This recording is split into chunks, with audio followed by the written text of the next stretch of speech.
El Perú pide a gritos un Bukele. ¿Es este país de derechas? Y también, ministros infames piden perdón a dirigentes aguajún mientras se revela que expedientes de profesores violadores se quemaron en un incendio. Perú a la cola en pensamiento creativo en la prueba PISA y se acerca el fin de la dictadura chavista en Venezuela. Empieza la contra.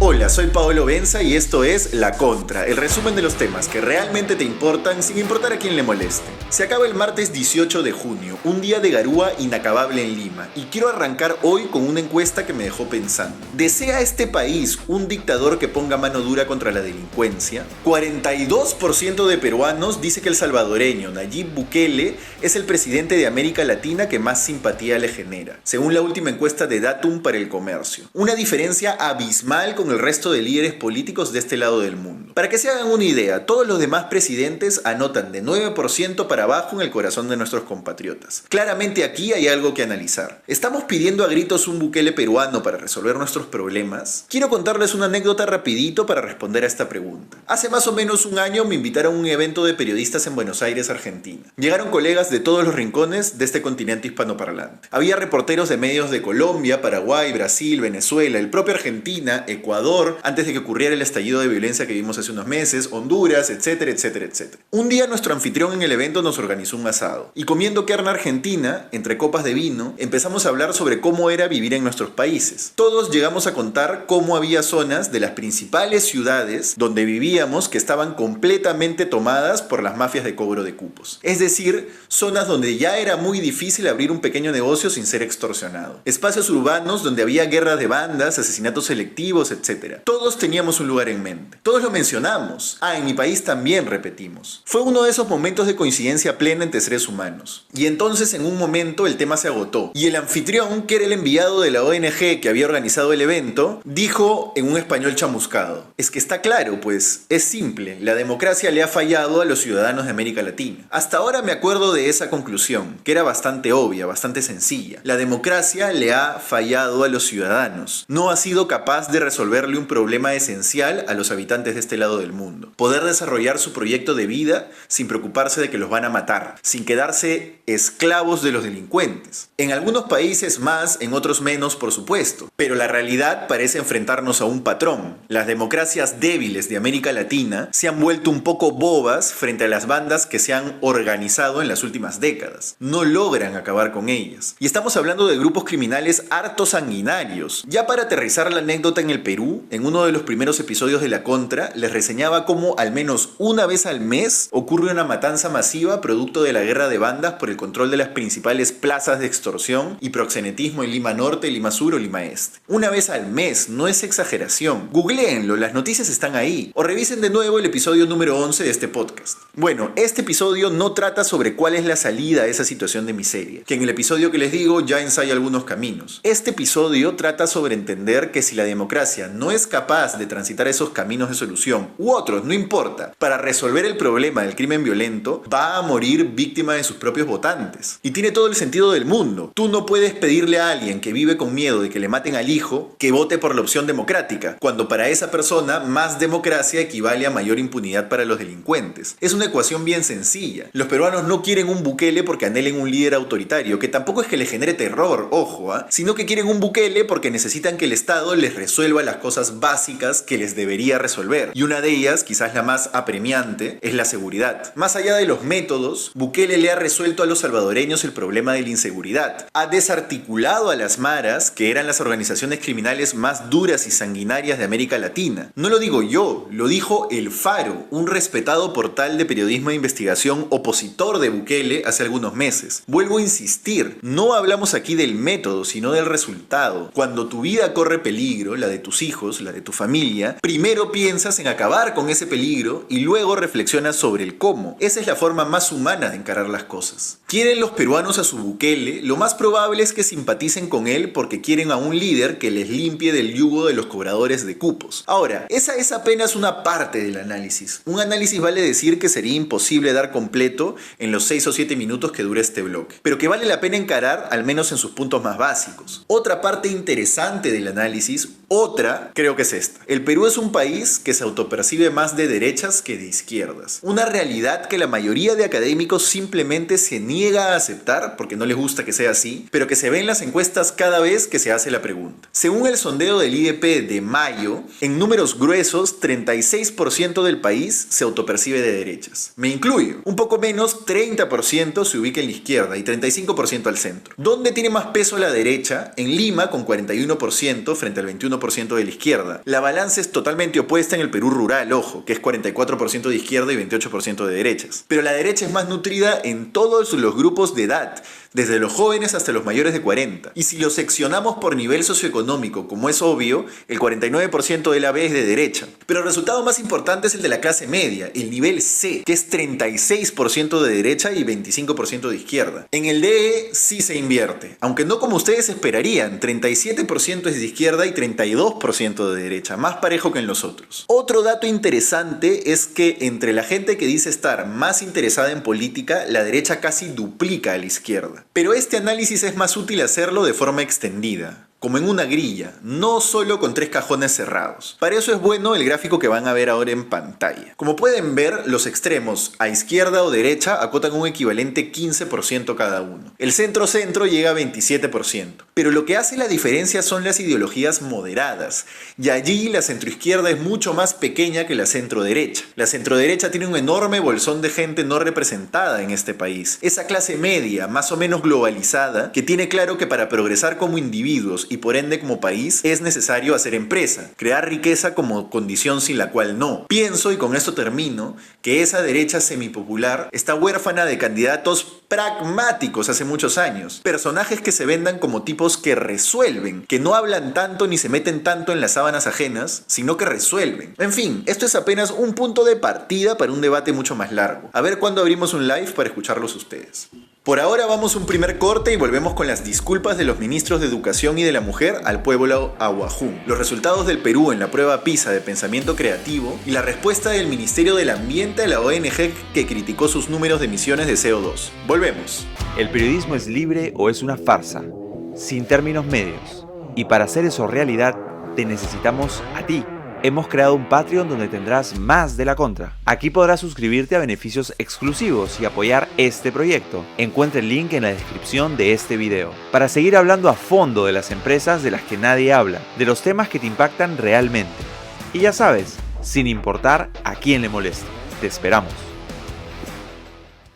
Regresamos con La Contra, el resumen de los temas que realmente te importan sin importar a quién le moleste. Recuerda que puedes sugerirnos temas e investigaciones suscribiéndote a nuestro Patreon en el link que está en la descripción. O también puedes apoyarnos por Yape al QR que está en pantalla. Titulares. 1. Líderes ahuajún cuentan que miles de expedientes que contenían las denuncias de violaciones de profesores estudiantes se quemaron en un incendio del 2022. Así lo ha detallado Romer Orrego, presidente de la organización del Consejo Aguaruna y Huambiza en RPP hoy por la mañana. Según dijo, durante una década se habían acumulado más de 2.500 denuncias de violencia sexual, hostigamiento, maltrato, etc. en la UGEL de Condorcanqui, Amazonas. Pero esta se quemó hace 2 años. Orrego asegura que apenas se pudo salvar unos 400 expedientes, que son los que ahora están en el centro de la polémica. Una pausa por si no registraron la cifra. 2.500 denuncias de maltrato a niñas por sus profesores en una pequeña localidad de la selva peruana. Bueno, el dirigente también se quejó de que en su localidad la fiscalía no tiene ni gasolina para los botes que los trasladan a las comunidades donde deberían estar investigando las denuncias. ¿Cómo es posible que la fiscalía no pueda viajar y deba pedir presupuesto al gerente subregional, el alcalde provincial? Se preguntó.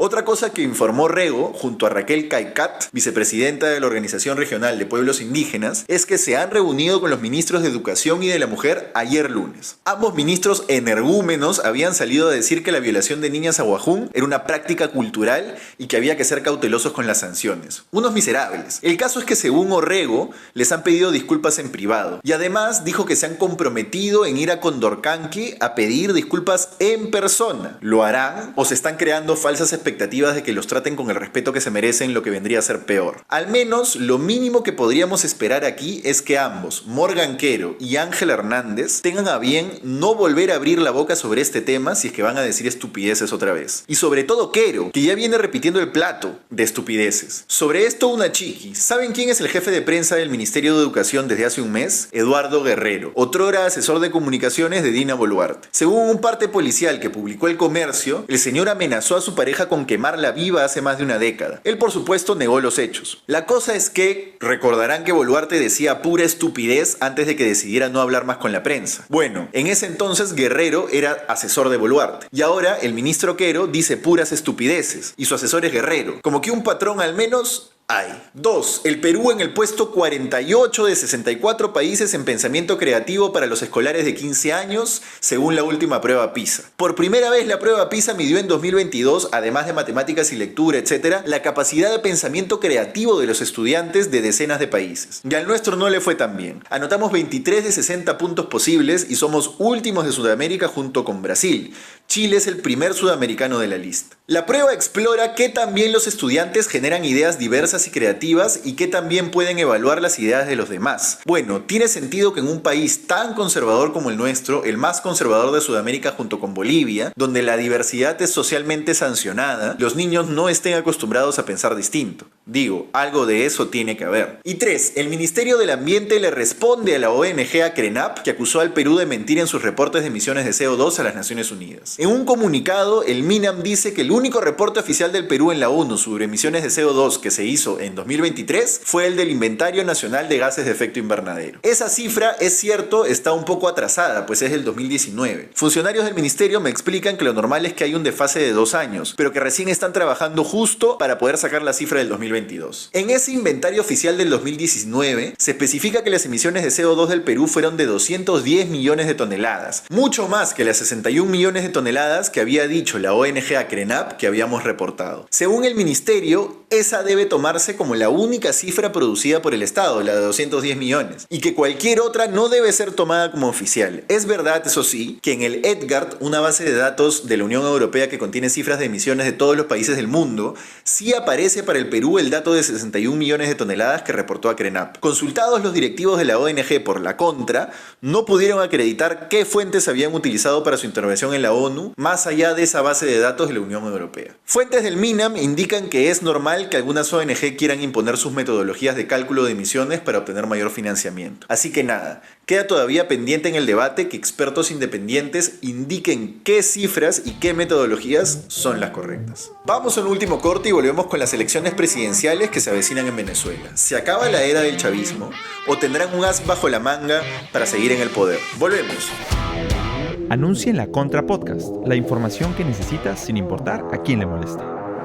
Hemos empezado este proyecto desde la sala de Paolo Benza y para garantizar la sostenibilidad de este espacio te necesitamos a ti, a tu bolsillo, a tu aporte, a tu sencillo. Porque si confías en nosotros, le das una manito también a la información periodística y a la Pepa sin filtros. Y te haremos llegar a esas audiencias que aún no te conocen. Te esperamos.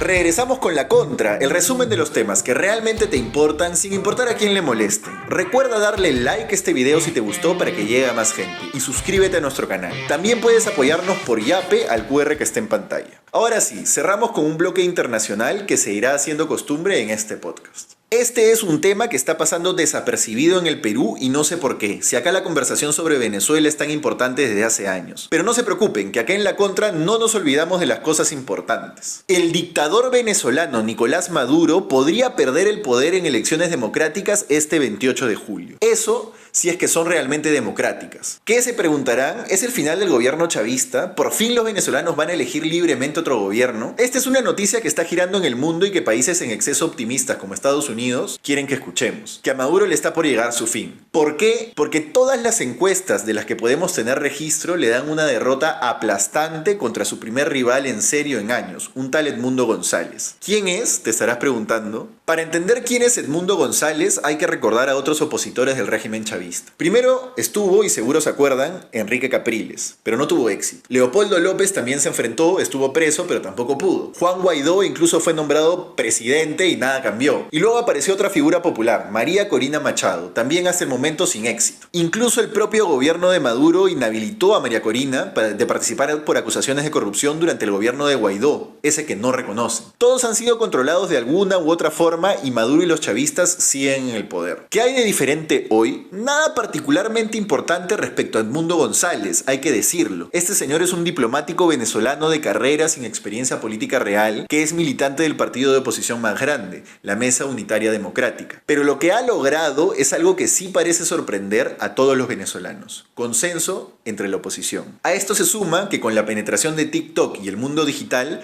más venezolanos se están informando realmente de lo que está pasando en su país y la propaganda chavista se debilita. Y este señor Edmundo González, un casi desconocido hasta la fecha, es tan outsider que no hubo cómo impedirle la candidatura. El resultado está arrasando en las encuestas a pocas semanas de los comicios.